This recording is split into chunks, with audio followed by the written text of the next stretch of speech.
شوی داخل نره ندیش او تابلا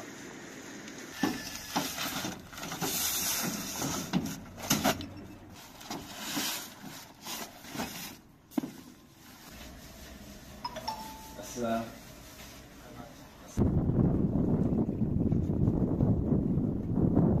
بفرما فعلا این با من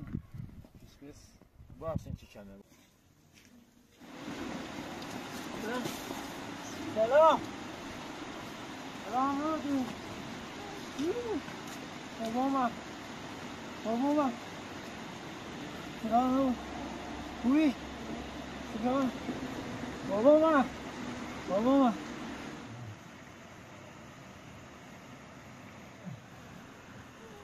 امیدم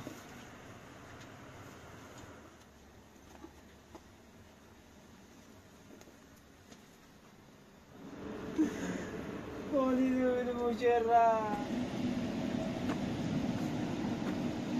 اما هر چی که میتونی بردار همین جواره برداری کافیه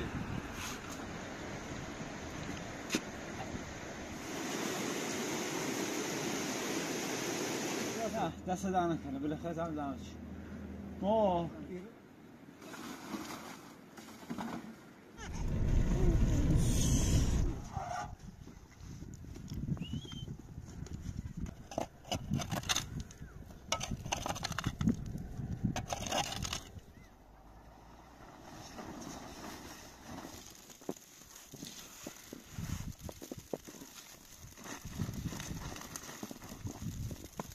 در رابطه با اون پیام‌هایی که خوندی برامون گفتی بینندگان نظر دادن و صحبتی که مادر محبوبه توی کانالشون کرده در مورد ما خواستم عرض کنم خدمت بینندگان عزیز که من هیچ مشکلی با محبوبه ندارم تمام مشکلات ما به خاطر مادرشه به خاطر دخالت‌های مادرشه چون بارها محبوبه رو گول زده همونطوری که بیشتر از بینندگان میدونن که بار اول که من اصلا نبودم باعث شد که محبوبه مراد و مبینا رو رها کنه و بره که شما اپراتور زحمت کشیدی از بسای من نگهداری کردی تا اومدی ما رو تو چادر پیدا کردی و رفتیم اونجا پلو بچه‌هامون بعد من خودم رفتم محبوبه رو آوردم دوباره ادامه زندگیمون رو داشتیم می‌کردیم که مجدد مادر محبوبه اومد اونو برد و دلیل اثباتش هم اینه که محبوبه اصلا از جایگاه مادرش خبر نداشت و مادرش اومد اونو برد چجور میدونست اون کجا زندگی میکنه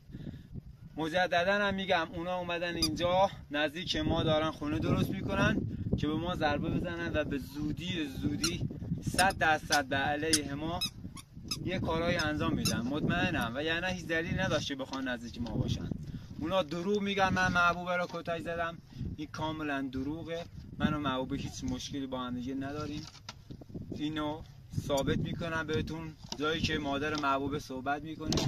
و میگه که علی محبوبه رو کتک زده و یه آدم روانیه اما محبوبه حرفای اون رو تایید نمیکنه و فقط گریه میکنه دلیل گریهش هم دلتنگی برای بچه‌هاشه و یعنی هیچ مشکلی با من نداره و این کار هم بیشتر به خاطر بازدید بیشتر و مشترک بیشتر تو کانالشون انجام من احترام میذارم به تمام بینندگانی که کانال ما رو نگاه میکنن و از اونایی که تا این موقع همراه ما بودن تشکر میکنم و از افراد جدیدم که وارد کانال میشن سپاسگزارم این درام نیست این یک زندگی واقعیه هیچ درامی در این کانال وجود نداره همونطور که خانواده چینی ها برای بازدید از ما اومدن و اطمینان پیدا کردن که ما داریم یه خانواده واقعی زندگی واقعی داره به نمایش میگذاریم از هر بیننده از هر جای جهان که بخواد به بازدید ما بیاد ما آدرس بهش میدیم باش همکاری میکنیم توافق رسیدین که هیچ اگه نرسید بابا ببینید دادگاه باش دستم حالا هر جلسه انجام رفتیم مشاوره بهتون میگه جلسه بعدی چی